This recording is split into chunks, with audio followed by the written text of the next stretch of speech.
We are on episode 3 of our Motherhood series with an episode that I am calling Love Your Children Well. Now that seems like it's a super easy, simple thing to do, but actually not always. In fact, if you've had children, you know there are many times that they are extremely unlovable. But we're not going to talk just about that. What we're really going to talk about loving your children well. Hey, it's Amber, wife, mother, type A child of God. Here are little things we look at everyday issues from a biblical perspective with one simple goal: to know and love God more. Thanks for listening.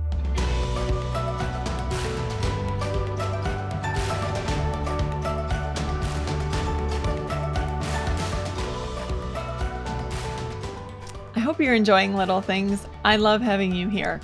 I just want to remind you that there are several other podcasts available at Time of Grace. Pastor Mike Novotny has his weekly sermons, which are phenomenal. Dr. Bruce Becker takes a deep dive into the Bible each week with Bible Threads.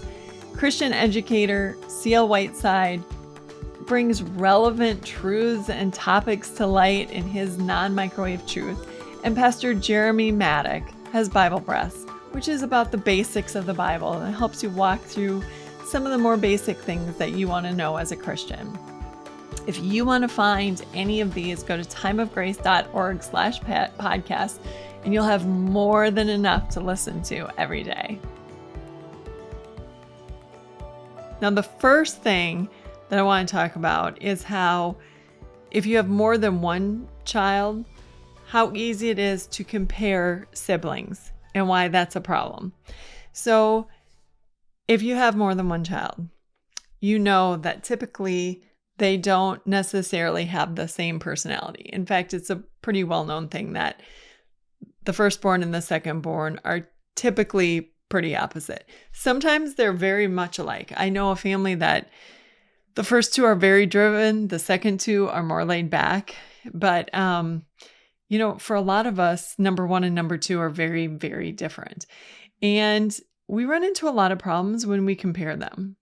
When we say to one child, why can't you be more like so-and-so?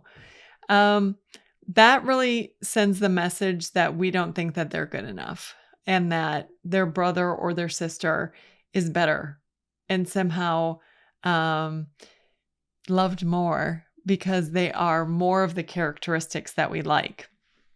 Listen, it's taken me too long to realize that God decides and determines all the characteristics and the traits for each of our children. And he doesn't make mistakes. So if he decides that a child is going to be driven, it's because that's the characteristic or the trait that they need for whatever it is that God already knows they're going to do. Whereas if they're more laid back, it's because God knows that trait is going to serve them very well. My husband is extremely laid back. I am extremely driven. It is a wonderful complementary thing because you don't want two people who are very, very driven. I would burn myself out. I already would have burned myself out if it wasn't for my husband saying, you need to take a break, or maybe you shouldn't work as much, Amber, or sit down and watch a movie with me tonight. And on the same token, he wouldn't get as much done if I wasn't, sort of telling him, hey, have you thought about doing something with that weed patch in our backyard? Or were you going to do something with that motorcycle you brought home and put in the driveway? Or, it works both ways so that we both, sort of help each other out with what they want. But it's the same with our children. To compare does so much damage. Our children have different purposes. They all do. They all have different characteristics that are going to serve them so well, and they're all so unique. And I've learned to really appreciate that in my children, but I don't know that I always appreciated it when they were young, especially, so often we just love and praise the child who, goes and picks up or does what we ask them to do. And the thing is that we don't always see the heart behind them doing it.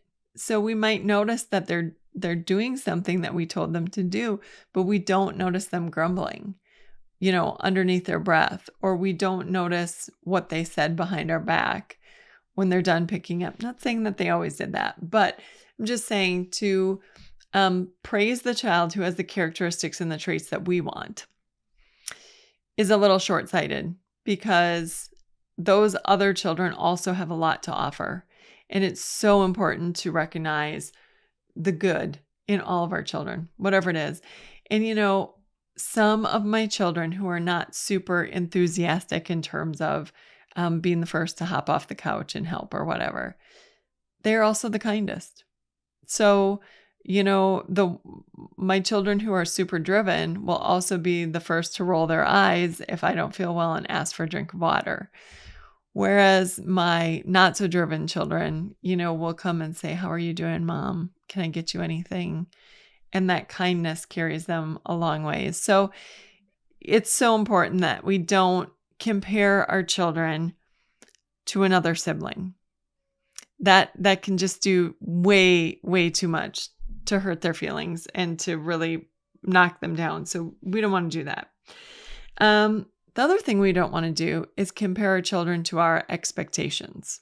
So what we want for our children, we've heard so many stories about this. I know, if you've lived long enough, you hear about the child whose dad was a football player. And so he always wanted a football player, but his child wasn't any good at playing football. Or mom was a great singer and put so-and-so in choir for years and years and years, and they just don't have what their parents have. And our expectations can get in the way of a lot of things with our children if we are not super, super careful. Before I had a child who had a learning disability, I said some pretty foolish things. I said things like, any child can succeed in school if their parent just works with them. Well, God made sure that I knew that wasn't necessarily the truth. Our school system is definitely bent and geared towards those who are able to read and write well. So if you're dyslexic, that's a major problem. And all of our school is really about reading and writing. You're taking notes, you're writing, you're taking tests. So if you struggle with the reading and the writing, school is not necessarily going to be your thing. But this is the thing. This is what I've learned about that. I have a child who did not do well in school. And when I say did not do well in school, that is an understatement. So if you've had children who have failed some classes and you need some encouragement, you just come and talk to me. And I'll go into further detail with this. I'm not going to say a lot right now because I'm going to preserve the dignity of said child. But this is what I want to tell you. The child who did struggle all throughout school also is brilliant in some ways that school would never recognize. And so thankfully, thank God, I recognized the brilliance in this child early on, because school was not a good thing. It was a terrible thing. But because I saw that this child had some amazing abilities, and I would tell this child all the time, you are a genius in your own way. It really wasn't a big deal to us when school didn't really work out. So, but the point being that, when I had this child, when I had my first children, and, until I had gone through this experience, I really, really thought my expectation was any child can do well in school. Shouldn't be a problem. And like I said, so many of our expectations are unrealistic and unachievable for our children, but we don't know that until they grow up and we see what they're dealing with. And then that's when we need to really change our expectations. My expectations, having children, even when my firstborn was born, she was a pretty good baby. I mean, she just really struggled. And I hesitate to even say, I don't actually like that. We say she was a good baby because she slept and because, she didn't have any problems. When my son was born, he caught a cold in the hospital. And 2 weeks, after when we went in at a 2-week checkup, and they realized he had broken his collarbone during birth. So was he a good baby? No, he was in pain. He was struggling with a lot of things. Does that make him a better or a worse baby than a baby who sleeps, more or is smiling or happy? No.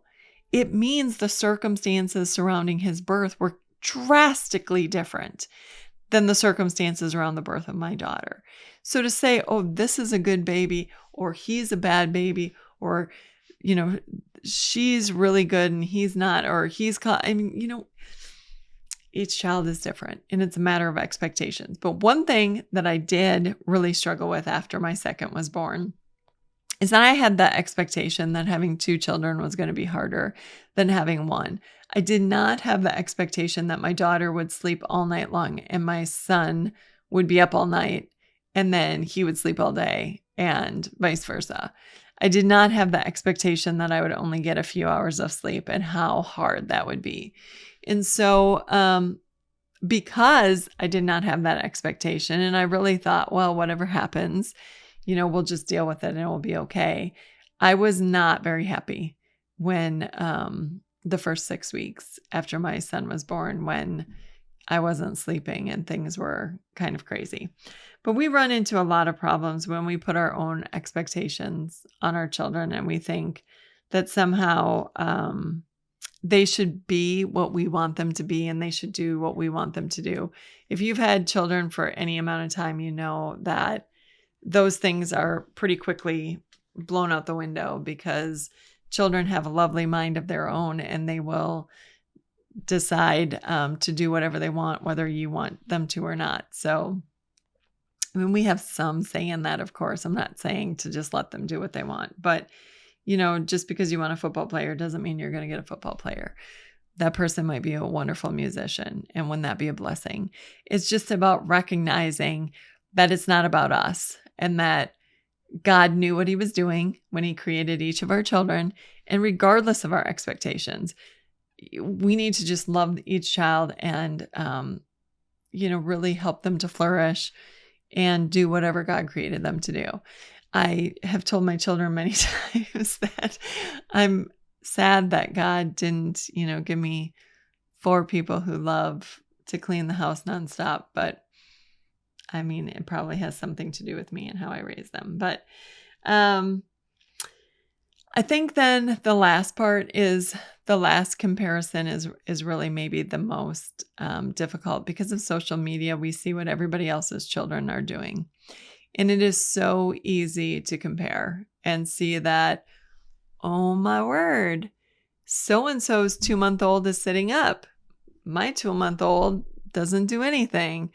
So-and-so's 18-month-old can, say full sentences. My 18-month-old is still babbling. Their 3-year-old is reading full books. My 3-year-old doesn't know their letters. It's just, social media just does such a wonderful job of comparing children. And that can be so bad for the children. In fact, I made a point. Thank God I made a point when my children were young. I just didn't put anything about them on social media. If they were on social media, it was almost always because someone else tagged them in a picture. So, but this was my thought for that. So if they won that day in the cross country meet or the basketball tournament or whatever, there was somebody else who lost. And why should I, put that my child is so much greater because they came out on top this time? And there were just as many failures as there were victories. And if I wasn't going to put, my child bombed the spelling bee, why would I put my child, finish first in cross country? So I think it's really important that we don't compare our children to other children, because everything is different. Their family life is different. Priorities are different. The traits, again, characteristics, abilities that God gave them are so drastically different than other children. And you just have to run your race. And that's what you need to teach your children, because that is going to be a lifelong thing for all of us. For all of us, we can constantly be looking at the neighbor or some of our friends or whatever. I still struggle to this day to put things on any of the social medias, because I feel like every time I want to put a picture of my husband and say something like, he is such a kind man or whatever, I think about my friends who are struggling in their marriage and how much that hurts when you see that somebody else is doing well when you're struggling. And the point is this, that we've had our seasons of struggle. We've been there. I know. I understand. So you know what I do? When I really, really am appreciating my husband, tell him. He's the only one that needs to know. Same with our children. Man, if you see something that they're really good at, tell them, but also thank the Lord. Teach them to thank the Lord for the things that they're good at. We don't want our kids to get proud. All through the Bible, the proud person is in opposition to God. He blesses and he raises up the humble. So when our children are good at something, it's just a good habit to get into. They won the race. Thank you, God. Thank you for giving me the ability to run. Thank you for helping me to feel good today. There are many children around the world who cannot walk, who cannot run, and who are battling cancer and can't get out of bed. When they do well on the test at school, thank you, God. Thank you for giving me the aptitude to learn. Thank you for helping me to have a good night's sleep last night, for being in a warm bed and having breakfast this morning, for the food in my cupboard. Thank you for allowing me to learn and help me to use all of my mental ability to serve you in your kingdom. Show me how to do that. That's a much different thing than posting it on social media or putting on the bumper sticker that says, my child is an honor student. That's pride. Instead, let's teach our children that whatever they're good at, use it to serve the Lord. Thank the Lord. I was sitting at my daughter's orchestra concert last night, and she's in 9th grade. So she's at the bottom concert, sort of the very basic concert, right? And then there was another concert that was just phenomenal. And then they brought the honor students out. And the honor orchestra was, just phenomenal. And I sat there and I was watching these high school students play. And I was thinking, oh God, please put faith in these people's hearts. Put Christians in their lives. Help them to turn to you.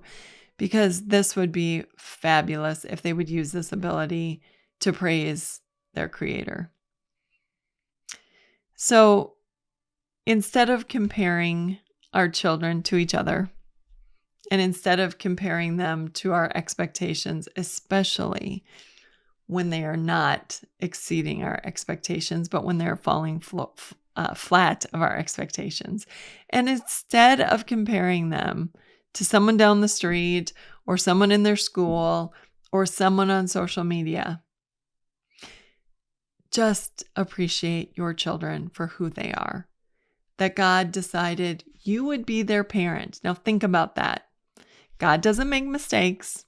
He put that particular child in your family for a purpose and a reason. He chose you to be their mother.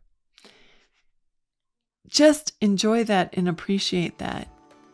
Love who they are and learn to love them well.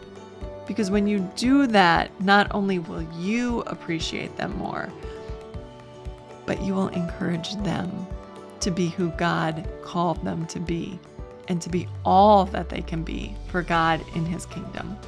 This has been Little Things, because in God's kingdom, the little things are the big things.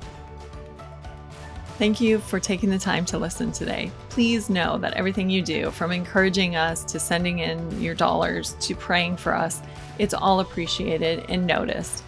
We need you, and we count on you for your support to help us continue in this ministry.